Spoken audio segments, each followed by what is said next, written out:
So yesterday we ended up getting our normal weekly refresh for Cold War, Warzone, and even Modern Warfare, but this was actually one that was on Thursday and was the first of the continued playlist updates happening on Thursday, thus changing out a couple of long-standing years of Tuesday updates. But after that update went out, and actually right as our video went live, we ended up getting a blog post from Treyarch that detailed some technical changes, but also a mid-season 1 preview, detailing a little bit of what would be coming first and foremost, but also maybe giving us an indication as to what's still coming.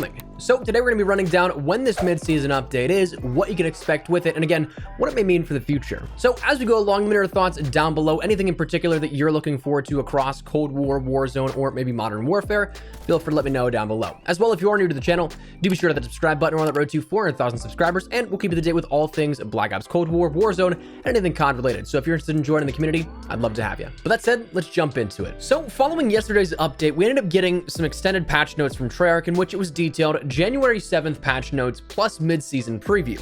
Now, the patch notes were just about everything that we had seen changing in-game as of yesterday, and then also on Wednesday through Warzone with the weapon tuning. So you had your things like the mention of Raid and Crossroad Strike 24/7 as a featured game mode, same thing with Gunfight Blueprints and Dirty Bomb duos, but also the reiteration of things that we saw in Warzone and those few weapon changes for the DMR, Type 63, Mac 10, and Diamatti nerfs, though let's be honest, they're not really too incredible of changes and nerfs. It's all people use still, but there were a few things on the technical side that were mentioned, but ultimately the only larger piece that we didn't get around to mentioning in yesterday's video was the harp fix. This being an issue in hardcore that was addressed where spy planes exiting the map could override the minimap being active. So essentially, you'd cancel out your harp entirely. Obviously not what you want to see from such a high-tiered streak, but that was fixed as well.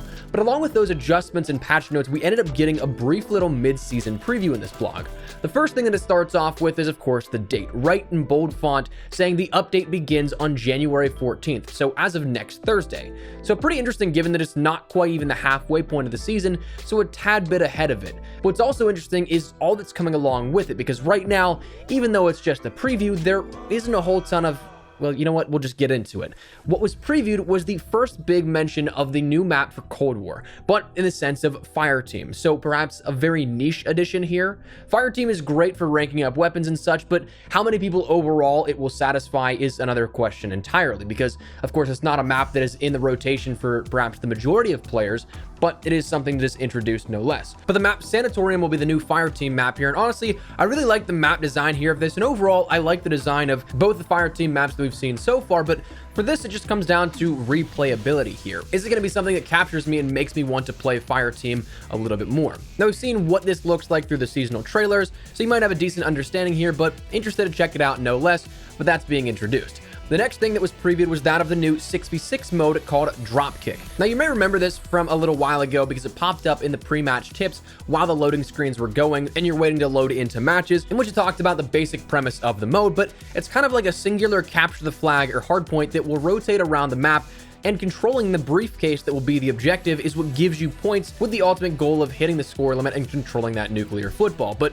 better put, if you've been around the community long enough, think global thermonuclear war from Modern Warfare 2, but instead of one stationary bomb, that bomb actually rotates around the map. And well, it's the same outcome if you end up winning, though maybe not actually called in like it was within Modern Warfare 2 in that cut and modded game mode. According to Declassified COD, who data mined and played the mode, we'll see the fight for control end in a mushroom cloud off in the distance for whatever map you're playing on that sends a bright light and a blast radius towards you, but the game ends without anybody in-game dying like they would have within Modern Warfare 2 with that nuke for global thermonuclear war going off. So should be interesting to see, and the concept is pretty cool, but who knows? Also though, it's kind of worth noting and kind of cool to note that this is the first time a true nuke has made it into a Black Ops game. Treyarch has had this sort of strict no game ending design policy when it comes to streaks, so to see this as a reward for winning a game via objective scores, probably the closest we'll see to seeing an actual nuke within a Treyarch title. But alas, finally the last thing that was said in any official capacity was something about zombies, and unfortunately right now it's not looking like we'll see something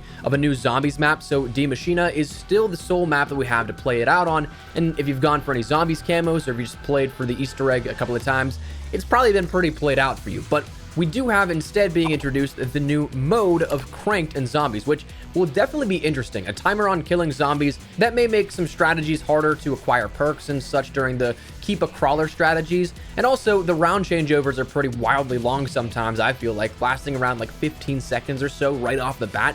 if you've ever picked up a double points or an insta-kill for the end of a round to go into the next one, you know that pain all too well.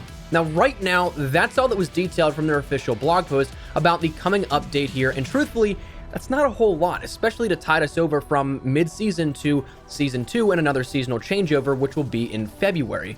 So is that really all that we have? Now, here's the somewhat concerning part. If you look at the roadmap given for Season 1, we've exhausted just about everything that was given on that. Rebirth Island, check. 3 new weapons, check. And honestly, I kind of thought that we'd see the Street Sweeper be saved for the mid-season update. We saw the new Gulag experiences for Warzone, check that off the list. 2v2 maps listed, all of them check. Multiplayer maps that were listed in this roadmap, all of them except Sanatorium, check. But again, that's coming with the update. The Tactical Raft and the Harp, check. So the only things that we're really missing on the roadmap are Cranked for Zombies, Dropkick for 6v6, Sanatorium for Fireteam, all 3 of those things mentioned in this blog post, and then a new operator of Xena coming still in season, but we've seen Bulldozer introduced already, and a new operator is going to be something available in the shop. So that's all that we know for sure is coming. Now, to be fair, Treyarch did actually today tweet out about Zombies Day, January 15th, aka 115, but I'm not expecting this to be anything absurdly large, though I'd be pleasantly surprised if it is something. But previous 115 days have just been smaller celebrations with some cool rewards and such, and the last one in Black Ops 4 gave us a double Zombies XP, double Zombies Weapon XP, and double Nebulium Plasma, with a new gauntlet for the map of Voyage of Despair, along with a few new elixirs. So, am I expecting the sudden drop of a new map? Not particularly, but we may see some smaller thematic changes or redemption for in-game items like extra Ethereum crystals, maybe that Tombstone Soda perk reintroduction here into Black Ops Cold War that was teased the other day is introduced, and perhaps maybe some double XP or double weapon XP in Zombies. But right now, that's what we know about the mid-season update here for Black Ops Cold War, but does that mean that we'll get content elsewhere? Because does that mean anything for Warzone? Maybe Modern Warfare? Because it all is one unified experience. So Warzone content could potentially see a new update for the world in some regard. Potentially maybe a new Easter egg, maybe a slight POI or something that opens up here. We've seen every major update for seasonal launches or the reloaded launches bring forth a smaller Easter egg quest, or in some cases even a larger quest. So it is possible that we see something, but right now, nothing's really been said in any official capacity. Now, Modern Warfare content, that's a big one that I'm really curious about. And honestly, it'd be really strange to see more content coming through Modern Warfare than Cold War, but it's also possible because there's still a lot of stuff hidden away within Modern Warfare's game files. Of course, Soap and the other operator of Sparks are both there. Both of their bundles for how to get them are in the game files. There are the maps of Kill House, Air Base, and Drainage. There's the weapons of the CX-9 and Psychov pistol, both of which could have actually been unlocked somewhat in-game via the same bug that affected the Street Sweeper and the Sledgehammer, though right now only usable in Spec Ops, as well as there's one that's not as complete in development of the RAL machine gun, but that stuff has been in there for a while and is just sitting idle there, so maybe that's something that launches as well.